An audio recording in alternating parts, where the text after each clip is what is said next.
Jadi untuk pagi ni saya ingin membincangkan tentang topik fahami apa itu CKHT.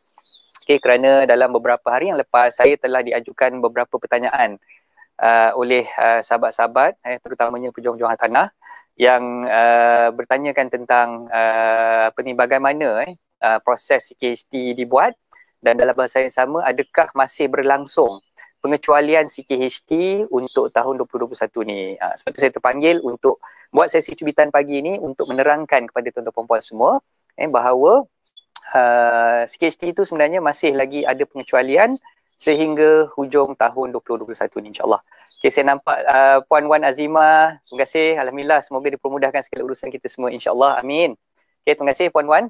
Siapa-siapa yang dah join rancangan live ni, saya mohonlah bantuan untuk melakukan dua perkara lah. Yang pertama, saya mohon bantuan tuan-tuan puan-puan untuk tekan button share, kongsikan rancangan live ni kepada rakan-rakan yang lain. Dan saya mohon juga kepada tuan-tuan puan-puan, siapa yang dah join rancangan live ni untuk memperkenalkan diri, masukkanlah di ruangan komen. Komenlah Assalamualaikum ke, selamat pagi ke dan sebagainya supaya saya tahulah yang tuan-tuan puan-puan ada bersama-sama dengan saya pada pagi ni insyaAllah. Okay, dan berbalik kepada topik kita pada pagi ini, fahami apa itu CKHT. Kita tuan-puan, bagi mereka yang mungkin belum faham, belum tahu apa yang dimaksudkan dengan CKHT tersebut. CKHT adalah takrifan ataupun singkatan untuk cukai keuntungan harta tanah. Cukai keuntungan harta tanah. So tuan-tuan puan, bila nak jual rumah, bila nak jual harta tanah ataupun nak jual property, tuan-tuan puan perlu melakukan dipanggil penghantaran ataupun penyerahan borang CKHT kepada lembaga hasil dalam negeri. Dan cukai keuntungan harta tanah ni adalah cukai yang dikenakan ke atas penjual. Dan dia bukannya semua orang kena cukai, ada yang dikenakan cukai, ada yang tidak dikenakan cukai. Jadi untuk permulaan ni tuan-tuan puan just fahamkan analoginya. Analoginya adalah cukai keuntungan harta tanah adalah cukai yang dikenakan ke atas penjual sahaja dan tidak dikenakan ke atas pembeli. Okey, jadi bila tuan-tuan puan jual rumah, tuan-tuan puan dikehendaki untuk menghantar serah untuk melaporkan pelupusan ataupun penjualan aset tersebut kepada pihak lembaga hasil dalam negeri dengan menggunakan borang CKHT 1A. CKHT 1A. Okay, dan borang ini boleh didapati secara percuma. Tuan-tuan puan boleh muat turun daripada laman web lembaga hasil dalam negeri dan tuan-tuan puan boleh mengisi sendiri borang tersebut. Kalau misal kata ada yang dah lantik peguam untuk menguruskan hal ehwal penjualan rumah tuan-tuan puan, jadi tuan-tuan puan boleh memohon pihak peguam untuk mengisi borang tersebut dan menghantar borang tersebut pada pihak lembaga hasil dalam negeri. Okey, itu yang pertamalah borang CKHT 1A. Dan seperti mana yang saya dah war-warkan tadi, awal-awal tadi saya dah beritahu, dalam tahun 2021 ni tuan-tuan puan sebagai penjual sebenarnya boleh memohon untuk mendapatkan pengecualian CKHT daripada pihak lembaga hasil dalam negeri. Okey, dan bila kita cakap pengecualian CKHT, tuan-tuan puan sebenarnya diminta untuk menghantar serah juga borang CKHT 1A kepada pihak lembaga hasil dalam negeri dan ia tidak mengecualikan tuan-tuan puan daripada menghantar serah borang tersebut. Maknanya kena hantar juga borang CKHT 1A itu kepada pihak lembaga hasil dalam negeri dan bila dah hantar serah borang tersebut, pihak lembaga hasil dalam negeri akan memproses permohonan tuan-tuan puan. Dan jangan lupa untuk menyertakan sekali, kalau bagi anda yang ingin mendapatkan pengecualian CKHT, anda boleh mendapatkan pengecualian dengan menghantar serah borang 1A bersama-sama dengan borang 3. Ingat tu borang 1A untuk kita laporkan penjualan tersebut dan borang 3, CKHT 3 untuk tuan-tuan puan memohon mendapatkan pengecualian. Memohon dapatkan pengecualian cukai keuntungan tanah daripada pihak lembaga hasil dalam negeri. Jadi dua-dua borang dikena hantar serah kepada pihak lembaga hasil dan jangan lupa untuk pastikan tuan-tuan puan menghantar borang CKHT 1A dan 3 tersebut ke cawangan yang mana fail tuan-tuan puan disimpan. Okay, sebagai contoh macam saya, fail lembaga hasil dalam negeri saya, fail pencukaian saya disimpan di cawangan Jalan Duta di Kuala Lumpur. Jadi saya kena hantar serah borang CKHT tersebut ke cawangan Jalan Duta. Okay, jadi bagi tuan-tuan puan yang mungkin ada cawangan di Menara PGRM Ceras, mungkin ada cawangan di Hulu Langat, ada cawangan di Bangi, ada cawangan di Cyberjaya. Jadi kita hantar serah borang tersebut ke cawangan di mana fail kita tu disimpan lah. Kalau misal kata tuan-tuan puan tak pasti fail tuan-tuan puan tu disimpan di cawangan mana, maka tuan-tuan puan boleh hantar serah borang tersebut ke cawangan lembaga hasil dalam negeri di Cyberjaya. Okay, sebab Cyberjaya ni lah tempat pemprosesan umum, secara umumnya cukai keuntungan harta tanah tu diproses di cawangan Cyberjaya. Jadi itu antara maklumat yang tuan-tuan puan perlu fahamkan. Okay? Dan bila kita cakap pasal cukai keuntungan harta tanah, cukai keuntungan harta tanah ni dikira berdasarkan kepada keuntungan yang diperolehi. Okay, keuntungan yang diperolehi hasil daripada penjualan rumah tersebut. Okay, so jangan salah faham. Ada yang setengah daripada kita ni dia fikir cukai itu dikenakan ke atas penjualan keseluruhan, bukan dikira daripada, contohlah harga jualan kita RM300,000, maka cukai yang dikenakan juga berdasarkan kepada figure RM300,000 tersebut. Bukan, dia berdasarkan kepada keuntungan yang diperolehi hasil daripada penjualan harta tanah ataupun rumah tersebut. Okay, dan tuan-tuan dan puan, bila kita nak mohon untuk pengecualian CKHT tadi, kita kena faham bahawa penjualan harta tanah yang jenis macam mana yang dapat pengecualian. Adakah terhad setakat untuk rumah kediaman sahaja, ataupun dia boleh dapat pengecualian untuk keseluruhan harta tanah yang dilupuskan. Okay? Sebenarnya untuk menjawab soalan tersebut, tuan-tuan puan-puan yang ingin mendapatkan pengecualian cukai keuntungan harta tanah ataupun CKHT tadi, ia hanya boleh dimohon untuk pelupusan rumah kediaman sahaja. Rumah kediaman sahaja, tertakluk kepada syarat-syarat yang telah ditetapkan oleh pihak lembaga hasil dalam negeri lah.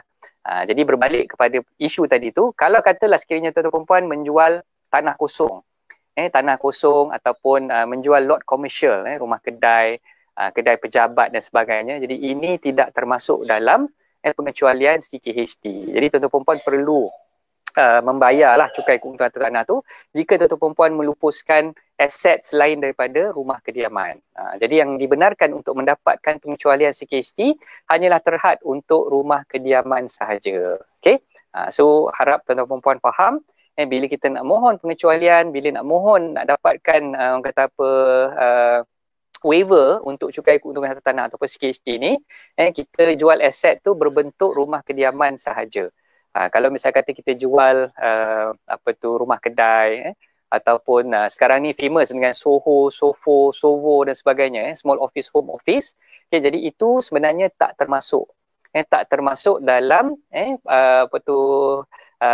harta tanah yang dibenarkan untuk mendapatkan pengecualian CKHT. So, saya harapkan apa yang saya dah terangkan tadi tu sikit sebanyak memberi manfaat kepada tuan-tuan puan dan sikit sebanyak dapat menjawab soalan-soalan yang bermain di fikiran tuan-tuan puan semua. Dan saya ingin menyeru kepada sahabat-sahabat pejuang-pejuang harta tanah, ejen harta tanah, rakan-rakan RAN yang berada di luar sana, terus menyampaikan ilmu-ilmu sebegini kepada prospek-prospek penjual anda.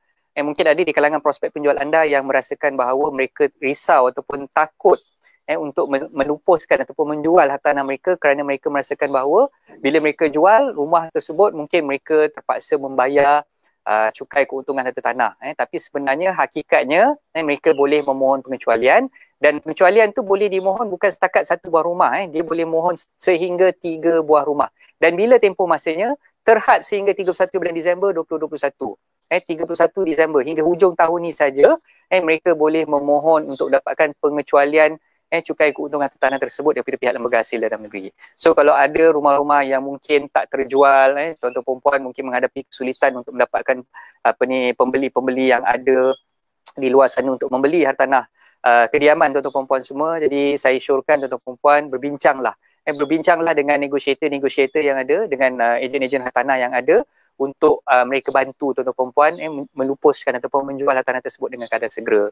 Okay, so mungkin ada beberapa faktor yang mengakibatkan ataupun yang memungkinkan rumah tersebut susah untuk jual. Antaranya adalah mungkin disebabkan harga penawaran yang ditawarkan oleh pihak tuan tu sebagai penjual tu agak kurang menarik ataupun kurang kompetitif berbanding dengan rumah-rumah yang dijual, yang lain-lain lah.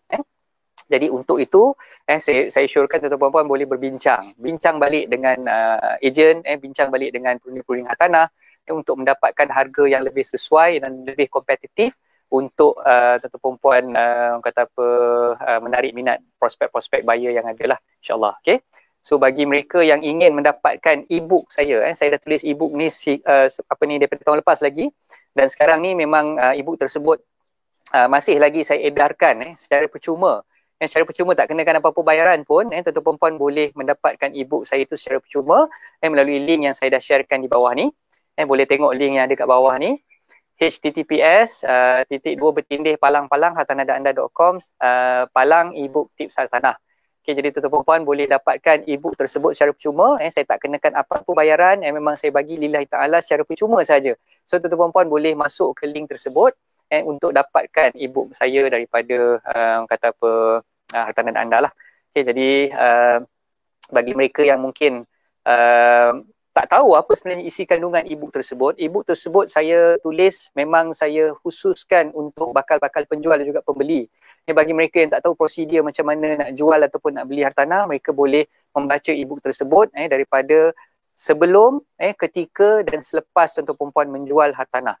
Okay, itu intipati yang saya dah kongsikan dalam ebook tersebut. Jadi saya harapkan, saya syorkan tuan-tuan puan masuk ke link yang saya dah berikan kat bawah ni untuk dapatkan ebook saya tu secara percuma. Okay, dan tuan-tuan puan boleh kata apa hantar borang yang telah saya pautkan di dalam link tersebut. Dan tuan-tuan puan tunggu je, nanti insyaAllah staff saya akan emailkan ebook tersebut terus ke email inbox atau perempuan dalam masa yang terdekat. Okay. So itu sajalah perkongsian daripada saya untuk pagi ni. Yang baik itu datang daripada Allah, yang kurang baik itu datang daripada kelemahan saya sendiri. Saya ucapkan ribuan terima kasih kepada tuan-tuan puan kerana sudi bersama-sama dengan saya pada pagi ini. Terima kasih Puan Wan Azimah, the only person yang komen di ruangan komen pada pagi ini. Terima kasih banyak-banyak kepada siapa-siapa yang bantu saya untuk sharekan, pada siapa yang bantu saya untuk melanjutkan informasi dan juga maklumat ini kepada rakan-rakan mereka. Saya ucapkan ribuan terima kasih juga.